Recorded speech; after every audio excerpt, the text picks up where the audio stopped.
And welcome back. We're going to get into some more advanced tags, and probably the most important tag that you'll use, other than the ones that we've covered so far, are tags that we need to create forms.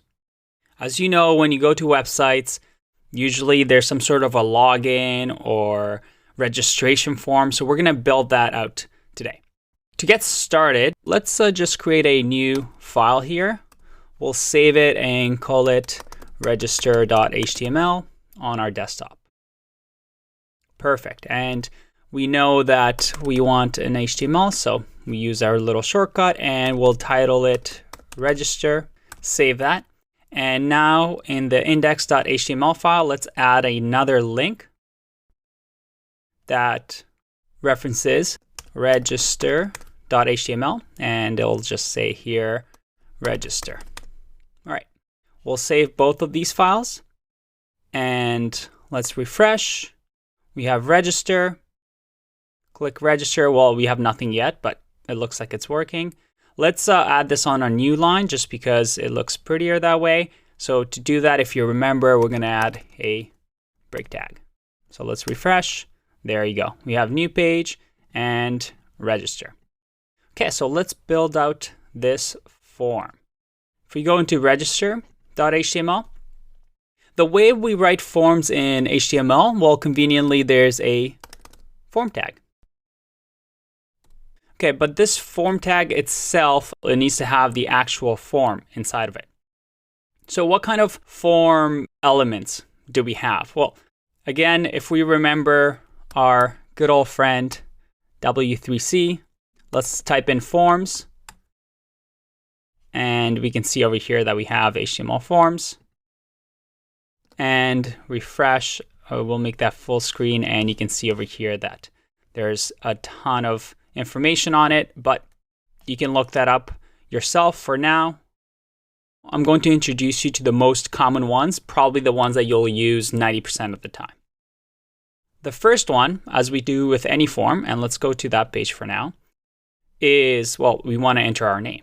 So how do we do that? We have a input tag that has a type of text because, well, our name will be in text form. And we can close that off, and it's actually a self-closing tag. So now, if I save and refresh, okay, we have a little box here. Hopefully you can see that, but well, we should probably title it because we won't know what to enter that way. So we're going to put in here, we're going to say first name, semicolon, and save. Let's refresh. We have first name. And now, let's make this a little bit bigger. There you go. Now you can enter your name in here. Awesome. Let's add another one for last name. And again, we'll have our input type. So that's an attribute and a value of text. And if we refresh, we have last name. Okay, but it kind of looks ugly. Remember that HTML just reads line by line and doesn't really know that we want a space here. So again, we can add a break tag here and refresh. And we have first name and last name. Okay, that's fairly self-explanatory. Now, what else do we have in a form? We have email. So let's add another field, which is email. And we'll do input, again, type equals text. We'll add another break here because we're going to need that spacing. And let's save, refresh. Awesome. Okay, so we have our general registration form. And obviously with any form, we need some sort of buttons, right? Like we need to submit this somewhere so we can register. Well, again, there's a nice input type for that. So we do input. Instead of a text type, there is a submit type. So this, if we add another break in here, and I save this, I refresh, it has a submit button now. Now, where did this submit come from? Well, When you put in input type submit, it automatically creates a button. And if you don't specify what to say, it'll just have this text. But we can change that. So we can put value and we'll put register. Save that, refresh. We now have a register button. Okay, but what if we make mistakes in this field? We write stuff and we want to reset this form.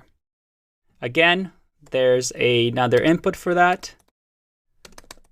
And the type of that input, as you can imagine, is reset. So now if we close this, add another break in here. Actually, we can keep that on the same line. We'll save, refresh, and we have reset. So now if I type in anything in here, and let's say I don't like this, I need to reset the form, I can just click reset and it clears everything for us. Okay, you may be asking yourself, what happens when we click register? Before we get into that, I want to just go through the common input types and then we'll click register to see what happens. With the email, we ideally want, first of all, for it to be required so that when you click register, if you haven't provided an email, it won't let you register. And there's an attribute that we can use for that, and that is required. And here, we don't actually have to specify a value because automatically it's assumed that required equals to true, which means that this form field is required. So if I save that, I refresh, and I leave it blank and I click register, we'll say, please fill out this field. Now, we also want to make sure that it's an appropriate email field. So if I type something like this, we still want to make sure that, this is an incorrect email. We don't want to register. So the input type of text that I told you for email is actually wrong. There's a specific one that we can use, which is, as you can imagine, email. So now, if I refresh and type in something that's not an email, and I click register, I'll say, please include an @ in the email address. Very nice. It's kind of like magic. It does this for you, which is very, very nice. Let's expand on our knowledge of inputs and add a few more fields that we'll most likely need. We usually want to know somebody's birthday. So let's add birthday here. And for this input type, let's do type date. So if I save this and I refresh, look at that. We have a nice little date picker. So I can pick anything in here. All right, what else do we need? We also need gender. So we'll do input type. And for gender, well, there's no specific input type for gender, but there is something called radio. And radio is, as the name suggests, radio buttons. So now I click refresh and, well, I have one radio button, but we ideally want to have options, right? So how do we do that? So for the radio, we also need to say whether it's male or female. Let's have, within the gender, we're going to have a break over here in the line. And we'll say input type radio, and we'll say male. And we also want female, and we also want other.